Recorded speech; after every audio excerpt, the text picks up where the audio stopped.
So history అంటే అనేక పుస్తకాలు, ఒక పుస్తకం చదివేసి ఆఫీసర్ అయిపోదాము అంటే అన్ని పుస్తకాల్లో అన్ని కవర్ అవుతాయని చెప్పలే. నేను నా సబ్జెక్ట్ నేను ఇచ్చిందే చదవని చెప్పేసి మీ యొక్క నాలెడ్జ్ ఉంది కదా, దాన్ని కన్ఫైన్ చేయడానికి మంచిది కాదు. కన్ఫైన్ చేయకూడదు, మంచిగా చదవండి, ఒకటి బేస్ తీసుకోండి. నేనంటే నా హిస్టరీ అనగా నేను బేస్ చెప్తా, అది బేస్ మీకు. ఇది మీరు చదివినారు అనుకోండి, పెర్ఫెక్షన్ వచ్చేస్తుంది హిస్టరీలో అని చెప్పి దాంట్లో ఆగిపోకండి. మీ నాలెడ్జ్ని కన్ఫైన్ చేయకండి, ఇంతే అని చెప్పి నాలెడ్జ్ కన్ఫైన్ చేసుకోకండి. సోర్సెస్ ఇంకా గ్యాదర్ చేయండి, మీ సొంత మెథడ్ని ఉపయోగించండి. సొంత మెథడ్ ఉపయోగించేసి ఇంకా సోర్స్ పెట్టి నేను ఇచ్చిన ఇన్ఫర్మేషన్ ఇంకా కొంచెం పవర్ఫుల్గా మార్చండి. అలాగ పవర్ఫుల్గా మార్చినప్పుడు మీరు బాగా చదివే వాళ్ళు ఉంటారు చూడండి, బాగా చదివే వాళ్ళకంటే ఒకటి రెండు ఎక్కువ స్కోర్ చేసుకుంటూ వెళ్తారు.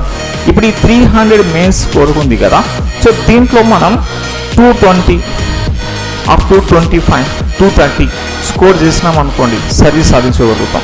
మరి ఎక్స్ట్రాడినరీకి పోకండి, అవుట్ ఆఫ్ 300కి 250 కొడతా, 260 కొడతా, 270. Practical, deep practical.